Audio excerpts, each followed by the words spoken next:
Hello mga ka-vibes, magandang gabi, magandang araw, magandang tanghali sa buong mundo kung saan man kayong mga Pinoy, sa buong sulok ng mundo, magandang buhay sa ating lahat. So, ang zodiac sign na susunod ay ang Capricorn. Ito po ay gabay. Ito po ay sa buwan ng Mayo, sa natitirang linggo, sa buwan ng Mayo 2025. So mga Capricorn, tingnan natin kung ano ang mga ganap at kaganapan sa inyong buhay mga Capricorn. So hello Capricorn.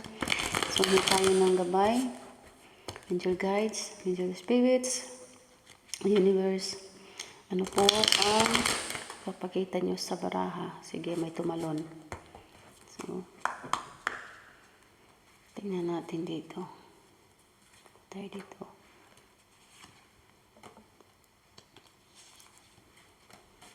So mga Capricorn,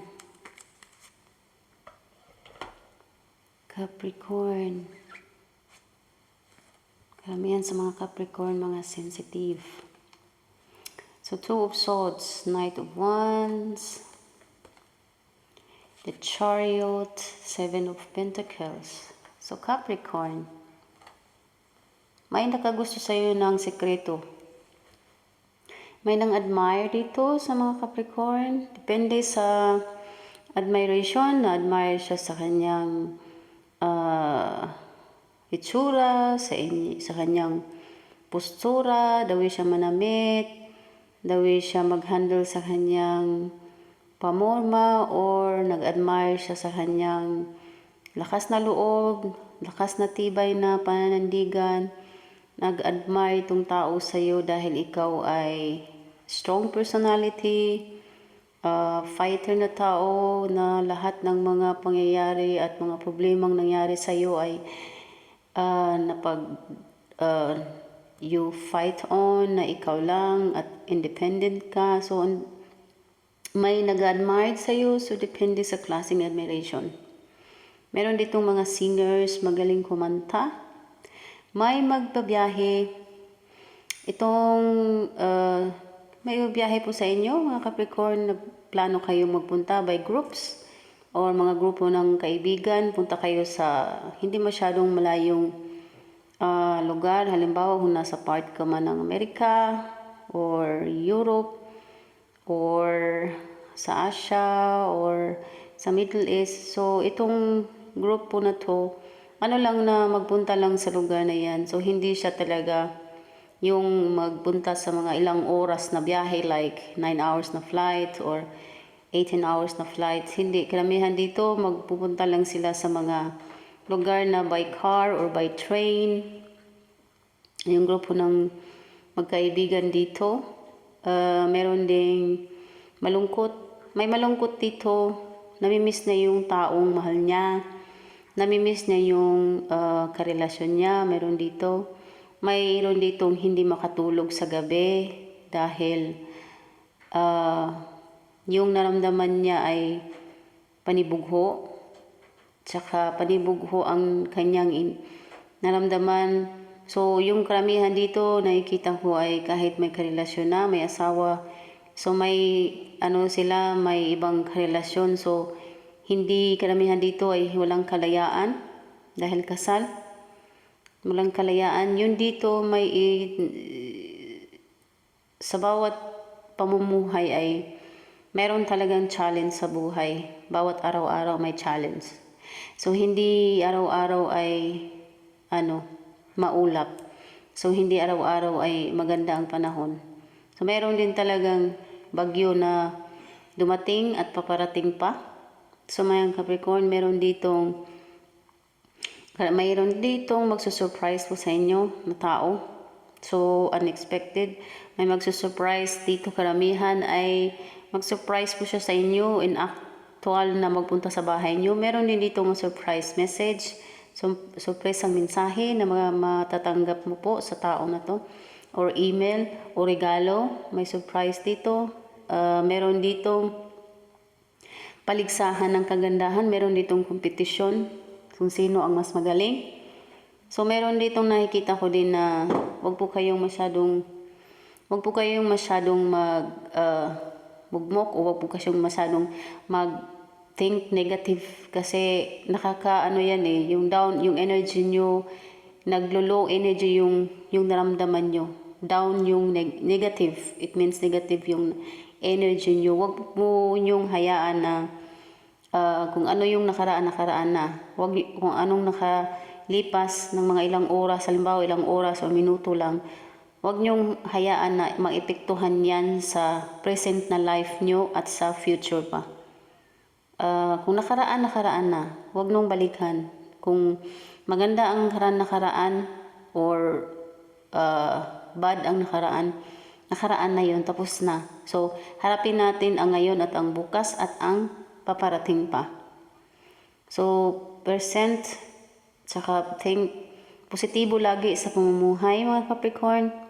Meron ditong sa iyong iniisip ay ikaw ay talunan. Meron ditong iba na nakita kong feel nila ay nasa isang lang sila, sitwasyon na hindi sila makalabas sa isang sitwasyon kasi na sila,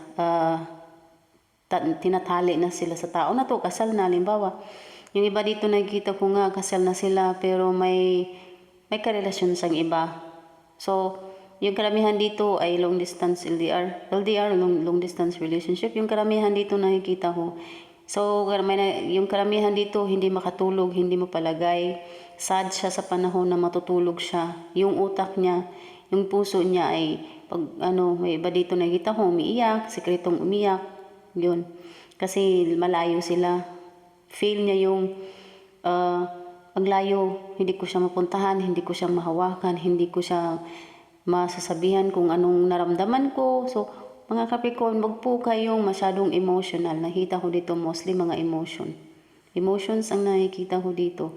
Wag niyong hayaan na yung kalusugan nyo ay maapektuhan. Kasi karamihan dito nakikita ko sa Capricorn, hindi nyo alam na maapektuhan na yung psychological po ang naanuhan ko dito. Huwag po kayong masyadong. Kasi may karamihan dito emotional, spiritual, psychological ang na-feel ko dito, ang nasisense ko dito na energy. Meron din ditong, yun nga, mensahe na paparating, sorpresa, or may taong biglang magbibisita sa inyo, sa pamamahay nyo, surprise visit. Karamihan dito, telephone or phone call na hindi nyo manapaghandaan na tatawag tong tao na to. Or mensahe, mag-chat, mag-message sa inyo or mag-email sa inyo. May good news din dito na paparating o dumating na. Good news po ito tungkol po sa inyong ina-applyan na depende po sa trabaho or visa or migration sa ibang bansa. OFW, yun, mga surprise na mensahe.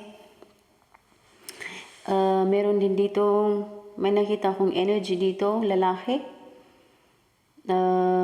Hindi po may lalaki dito na lalaki siya na may meron siyang negosyo na lalaki siya, meron siyang negosyo na mga sweets ang na-figure dito, mga sweets. Kung maliit lang, nag-umpisa sa maliit na negosyo na yan. At itong tao na to, siya Capricorn. Itong si Capricorn na to, siya independent na tao. Independent talaga siya since noon pa. So, nagsa-start siya sa negosyong matamis. Depende po ba sa matamis? Matamis sa panglasa, matamis sa pangamoy. Sa anong klaseng sweets? Basta sweets. Matamis. So, itong tong maliit na tindahan or maliit na umpisa muna. Tapos, nagbabalak na siya na kung mag-grow to, magpa-franchise pa siya. So, step by step yung gagawin niya. So, ito po ay pinakamagandang klaseng negosyo. Kasi ang Year of the Snake 2025, madami halos dito.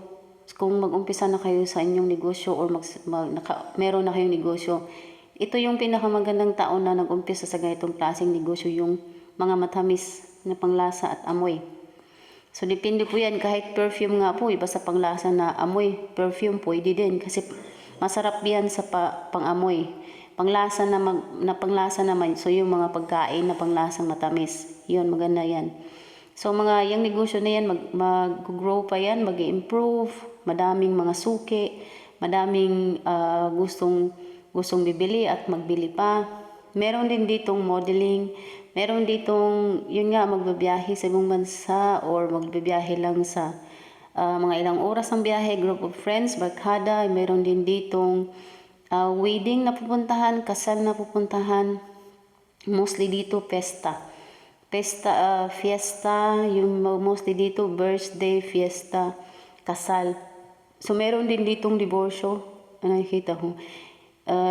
Mga separasyon, annulment. So itong ano na to, yung mga magdidiborsyo at yung separasyon na yung mga annulment lang sa atin. So yung karamihan dito, annul na sila dahil nga walang divorce sa Pilipinas. So karamihan dito annulment na sila.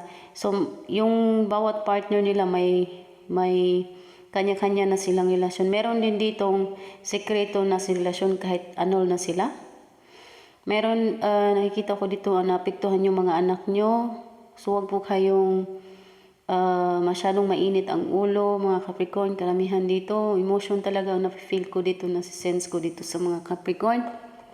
So tingnan pa natin kung ano pa ang dagdag ng mensahe. Yung energy. So po kayong masyadong mag-ano sa emotion nyo, mga Capricorn. Mag-ingat po sa inyong pangangatawan. Kasi yung karamihan dito, psychology ang naanahan ko dito. Nafe-fail ko ditong kasi sobrang emotion na po kayo yung karamihan dito. Wag po kayong masyadong kasi mapunta po yan sa depression. Please po. Kung pwede yung iba, magkikipag-usap. Meron ditong nafe-feel ko na siya introvert. So, dililihim lang yung naramdaman niya.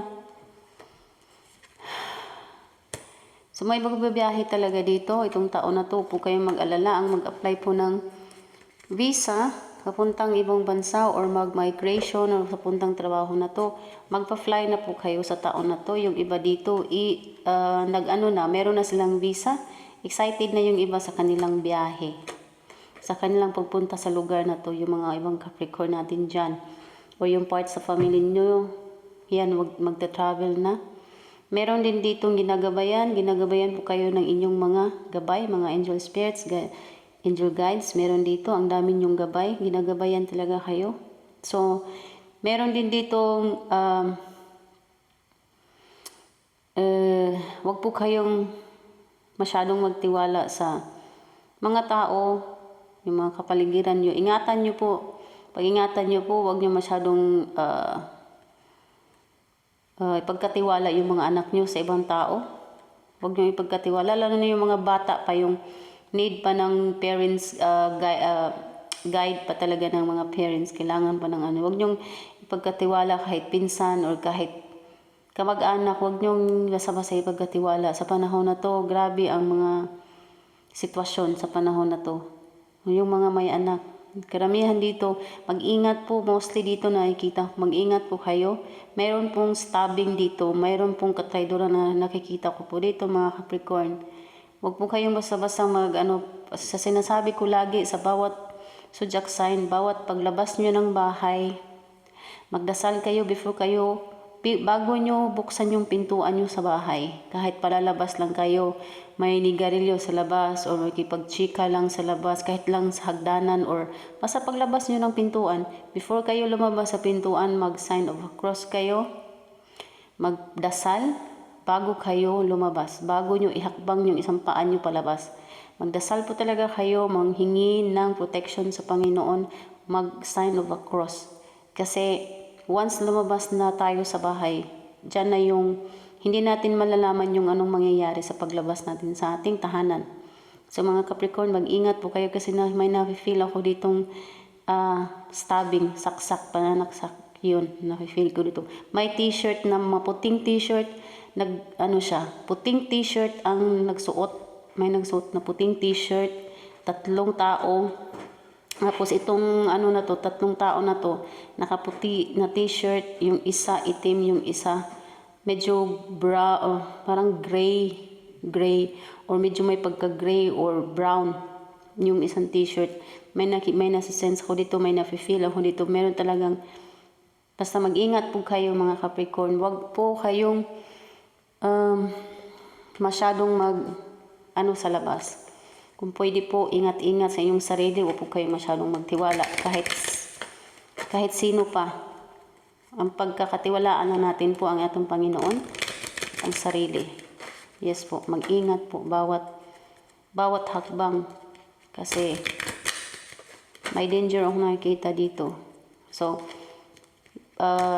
yung negosyo, yung sinasabi ko kanina, yung negosyo, ang sarap ng negosyo nyo, mag-i-improve yan. Congratulations.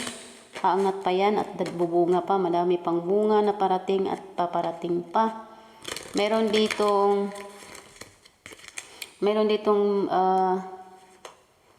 may pera. Meron po kayo may nagpautang dito ng medyo malaking pera.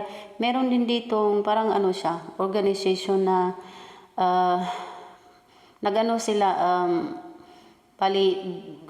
negosyo to, pero sila nagbigay sila ng bawat isa-isa nila puhunan yon. Tapos may taong binagkatiwalaan na yung negosyo na yan, anuhin natin yan. So bawat isa sa kanila may puhunan na nilagay. So pabalik yung puhunan, may dagdag pa. Huwag po kayong masyadong sa pera niyo mga Capricorn, kasi meron ditong scam na nakikita ko. May pera kayo, ang dami yung perang parating pa at dumating na. Pero dahil nga matamis at mabango kayo, mostly dito mabango sila sa mga tao kasi mapera talaga nakikita ko dito. Mabango at matambabango kayo sa mga tao at maganda kayo sa paningin ng mga tao dahil nga alam nilang may pera kayo. Mag-ingat po. Kasi mostly sa inyo ay lulukuhin. Meron ditong manghingi ng tulong. Financial sa inyo. Yes. So, tingnan natin, mga Capricorn, kung ano ang bonus card, bonus reading galing kay Universe para kay Capricorn. Tingnan natin.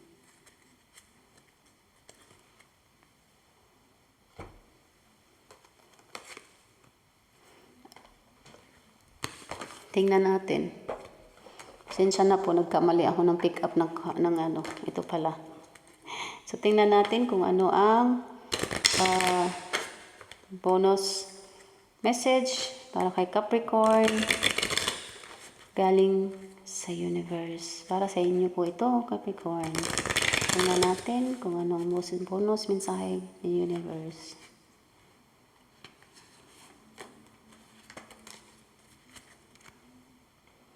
So, Capricorn. Negative. Puro siya negative. Tingnan nyo, sinabi ko kanina. Death, endings, mourning, transformation, manipulation. So, mag-ingat po talaga kayo mga Capricorn, yung sinasabi ko kanina. Before kayo lalabas ng bahay, mag-sign of a cross kayo. Manghingi ng protection sa Panginoon, dasal bago kayo lumabas ng bahay. Kasi, once na humakbang na tayo palabas, yun, may mga hindi na natin malaman kung anong mangyayari sa labas. So mag-ingat po sa sinasabi ko kanina kasi may na-feel akong may sense ako ditong stabbing eh. Basta may mga naka-t-shirt na puti, yung medyo, yung itim na t-shirt, saka yung medyo may pagka-gray or brown mix yung basta nakatalikod sila eh. Mag-ingat po talaga kayo. Yun na nasa-sense ko. The next is the fox. Negative din siya. Wits, cleverness, intrigue, gossip, secret opponent. Yung sinasabi ko kanina. Yung iba dito, hindi sila makatulog sa gabi. Kasi nga, yung iba dito may mga asawa na. So, may mga asawa na sila. So, wala na silang kalayaan. So, may sila. May sikretong relasyon. Kahit may asawa sila. So, natutulog sila na masakit yung puso nila at isipan, lumuluha sila ng sikreto. Kasi malayo yung hindi nila kasama yung mahal nila na sikretong extra na minamahal. Pasensya na po. Peace. Sinasabihin ko lang po. Pasensya na po sa sinasabi ko. Kunin ang mga positive energy, itapon mga negative energy sa makarelate lang. Huwag niyong pilitin kung hindi po kayo makarelate. Huwag niyong kunin Kung hindi kayo makaresonate, kunin lang mga positive na sinasabi ko about especially yung kapirahan. Kung hindi kayo makaresonate, yun lang po ang kunin nyo, yung mga positive tungkol sa kapirahan. Negative, itapon. Okay po mga Capricorn? So hanggang dito na lang po muna tayo. Maraming salamat sa panonood. Hanggang sa muli. Paalam.